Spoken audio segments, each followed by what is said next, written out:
ਉਹ ਕਹਿੰਦੇ ਨਹੀਂ ਚੌਧਰੀ ਰਿਸਕ ਨਹੀਂ ਲੈਣਾ, ਤੂੰ ਸੋਨੇ ਦਾ ਅੰਡਾ ਦੇਣੇ ਵਾਲੀ ਮੁਰਗੀ, ਅਸੀਂ ਤੈਨੂੰ ਕੋਲਾ ਨਾ ਚਾਹੁੰਦੇ। अस्सलाम वालेकुम भैनों ते भरावो, मैं तुहाडा अपना चौधरी परवेज टन टना टन। अज दे व्लॉग विच असीं गल करांगे पाकिस्तान जाने दी, मजे ही मजे। लेकिन उस तो पहले तुहानूं मैं दस दियां कि मैं हुण सुबह सुबह निकलिया काम ते जाण वास्ते, टैक्सी च बैठा। ए बाहर दे हालात देख लो, यकीन करो सुबह सुबह आ गए 10-15 मिनट लगते हैं जी स्क्रीन ते जी विंड स्क्रीन ते बर्फ होंदी है इनू हटाने ते। अच्छा अज गल करांगे पाकिस्तान जाने दी। तुहानूं पता चौधरी जड़ा चौधरी ने साल पूरा टैक्सी चलाई है, पैसे कमाए ढेर। हुण क्या चौधरी ने चलिए चल के चस लवीए पाकिस्तान शरीका नूं अग लाइए। आ तेरी गैर हो जाए।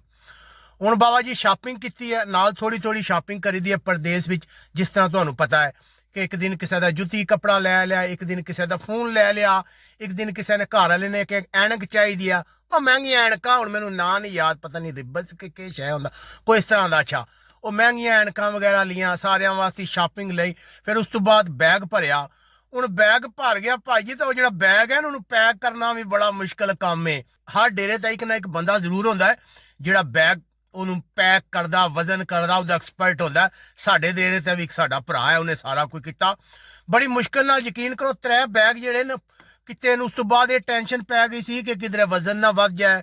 फिर गवांढियां कोलों कंडा मंग के लिआंदा, उस ते वजन किया। हुण देखो अक्सर ये होंदा है कि जिहड़ा तुहाडे घर दा कंडा होंदा है ना, ते जिहड़ा एयरपोर्ट होंदा उहदे फर्क होंदा है। फिर पिछली बार भी मैं गया सा ते एयरपोर्ट ते जाके उन्हें आख्या भाई जी या पैसे दिओ किलो के हिसाब से, हूँ इतने पैसे कौन दे। फिर वो छापरे च कड्ढना पिया ते जलालत हुई। लेकिन इस बार चौधरी ने पक्का काम किया सी। उस तो बाद जनाब अली मैं फोन किया घर वालियां नूं। मैं कहा कि गल इस तरह है, 3 दिन पहले फोन किया सी, उन्होंने कहा सी कि मैं आ रहा ते तैयारियां पूरियां कर रखो। मेरे जेड़े न 10 जोड़े होने चाहिए। वो जोड़े उत्थे पांगे, अगे पिछे जाएंगे तो शरीका नूं ते तां ही पता लगेगा ना कि चौधरी परवेज आया है। फिर वो तां ही कहणगे ना चौधरी तो बाहर बड़ी याशी करदा पिया।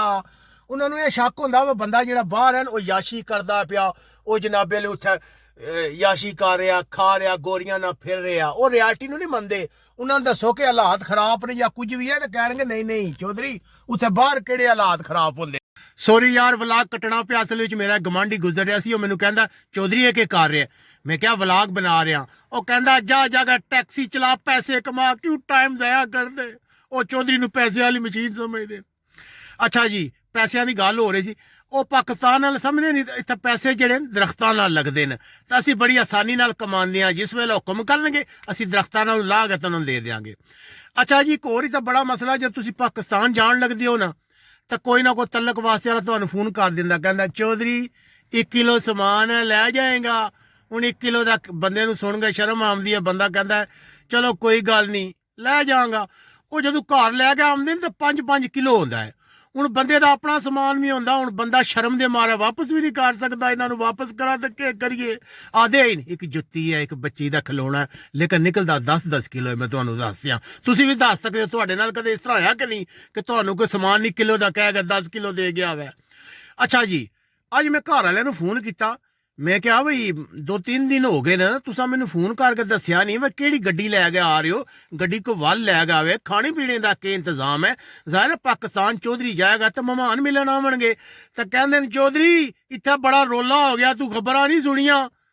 चौधरी दी 7वीं इसने आया कोई गेम पाई है घर वालियां। और मैं क्या होया, ਉਹ ਪਾਕਿਸਤਾਨ ਵਾਲੇ ਜਿਹੜੇ ਨਾ ਉਹਨਾਂ ਪਾਬੰਦੀ ਲਾ ਛੱਡੀ ਹੈ, ਜਿਹੜੇ ਬਾਹਰੋਂ ਆਉਂਦੇ ਨੇ ਪਏ ਉਹਨਾਂ ਨੂੰ ਵਾਪਸ ਨਹੀਂ ਜਾਣ ਦਿੰਦੇ ਪਏ, ਆਫਲੋਡ ਕਰਦੇ ਨੇ ਪਏ। ਉਹ ਮੈਂ ਆਖਿਆ ਉਹਨਾਂ ਨੂੰ ਦੇਖ ਲਾਂਗੇ ਅਸੀਂ ਦੀ ਤੈਸੀ। ਉਹ ਕਹਿੰਦੇ ਨਹੀਂ ਚੌਧਰੀ ਰਿਸਕ ਨਹੀਂ ਲੈਣਾ, ਤੂੰ ਸੋਨੇ ਦਾ ਅੰਡਾ ਦੇਣੇ ਵਾਲੀ ਮੁਰਗੀ, ਅਸੀਂ ਤੈਨੂੰ ਕੋਲਾ ਨਾ ਚਾਹੁੰਦੇ। ਮੈਂ ਕਿਹਾ ਇਹਦਾ ਮਤਲਬ ਹੈ ਕਿ ਤੁਸੀਂ ਚਾਹੁੰਦੇ ਹੋ ਚੌਧਰੀ ਬਾਹਰ ਹੀ ਮਰੇ।